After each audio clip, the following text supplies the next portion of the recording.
Yeah, the title isn't clickbait. Jack Doherty just got arrested, and I'm pretty sure the community is extremely happy. But anyways, cue the dramatic music.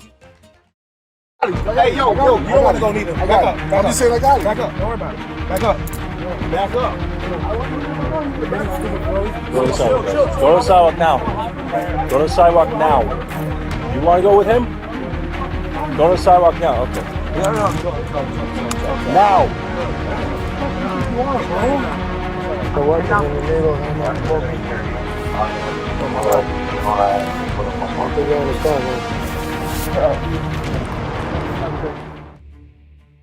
There are moments in internet culture that feel less like news and more like turning points. Pauses in the chaos where the world steps back and asks itself how we got here.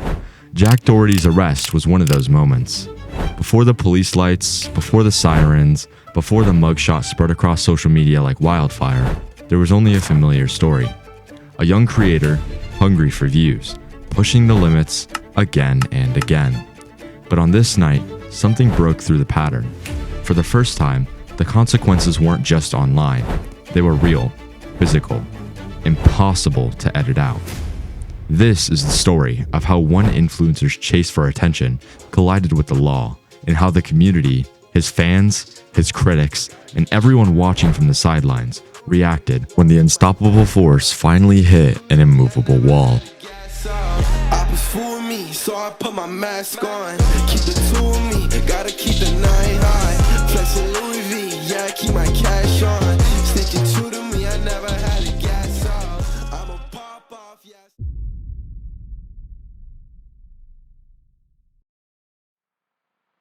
From the moment Jack Doherty stepped onto Miami Beach that night, everything around him felt charged, loud, and chaotic in the exact way he loves. You could hear people yelling his name from across the street.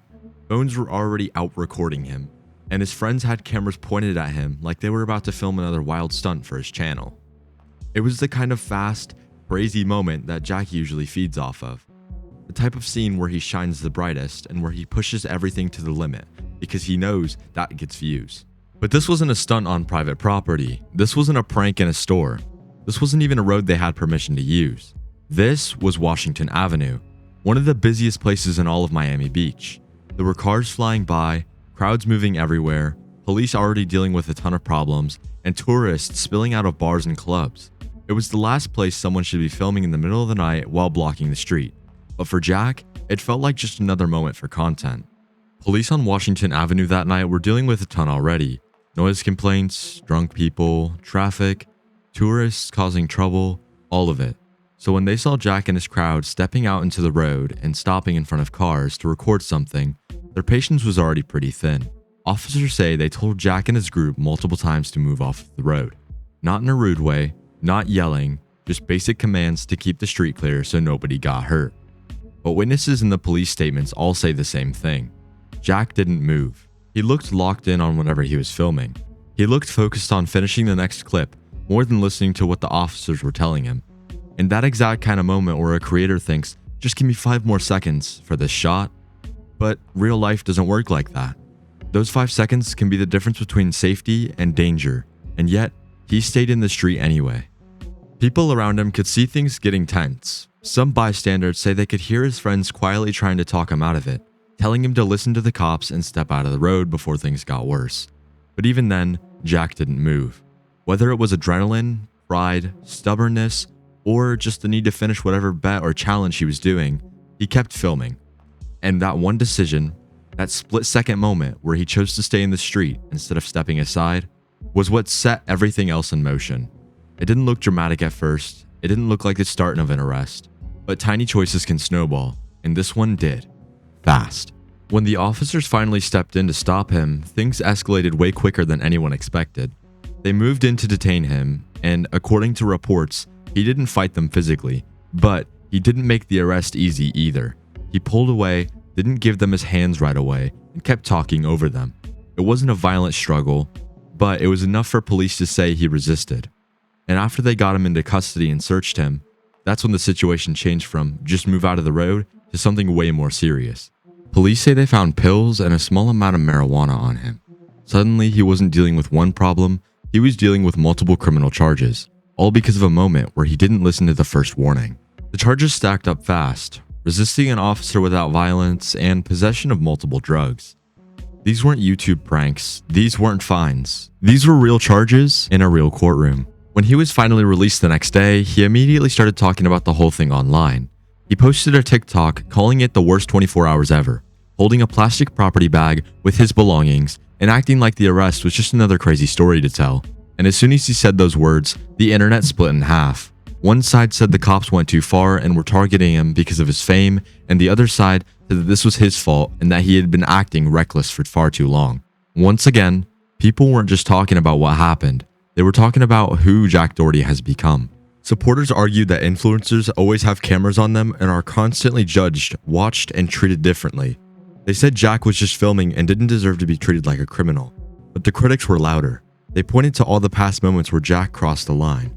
The public disturbances, the stunts that were borderline dangerous, and the times he escalated situations just for views. The livestream car crash, everything. To them, this wasn't random. It wasn't unfair. It was something that eventually had to happen. As the comments piled in, people began arguing about something much bigger than Jack. The pressure influencers feel to keep pushing the limits. Some said creators need to be held to higher standards, especially when they film in public spaces. Others pointed out how dangerous it is when young kids see influencers do reckless things and think they should copy it. And many people agreed that a creator's need for viral content shouldn't ever interfere with police orders, public safety, or anyone just trying to live their life. Even other content creators jumped into the conversation. Some called him out for constantly chasing chaos, while others said that he'd do anything for views. Mentality is destroying the reputation of influencers who actually try to be responsible. They said moments like this make every creator look bad, not just Jack. And that's when the conversation changed again from, what did Jack do wrong, to, what is influencer culture becoming? Legal experts also stepped in, and they didn't sugarcoat anything. They said the officers were absolutely allowed to arrest him if he ignored the commands in a busy street. They also said the drug charges were serious, especially the pills. And they made something brutally clear. When it comes to the court system, it doesn't matter if you have 1 million followers, a blue check mark, or a viral video. The law doesn't care about your channel, it cares about your choices. But despite all that, many people said that Jack didn't seem to understand how serious this really was. His reaction sounded more like someone who was annoyed and got stopped rather than someone who almost landed a few felony charges. He treated the arrest like an inconvenience instead of a wake-up call. And that scared people more than the arrest itself, because if he didn't learn from this, what would stop him from going even further next time? After more videos from that night started popping up on social media, the debate got even more heated. Some clips showed Jack looking stressed and confused, while others showed him brushing off everything like it was no big deal. And every comment section turned into an argument. People questioned if he was still the same creator they once enjoyed, or if the fame, the pressure, and the constant push for bigger moments had changed him into someone who didn't see consequences anymore.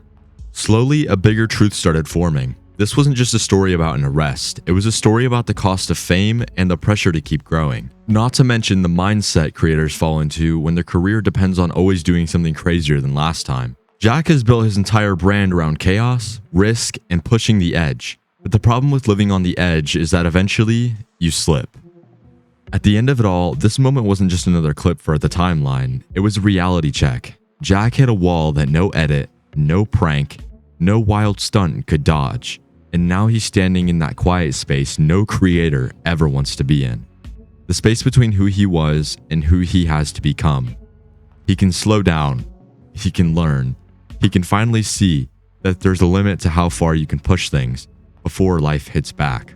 Or he can go right back into the chaos, the noise, the heat, the rush that built his whole name. But this time, everyone's watching with a different look. Not excitement, not hype, but curiosity, doubt, and that cold question, what's he gonna do now? Because whatever comes next won't just shape his next video, but it might shape his whole future.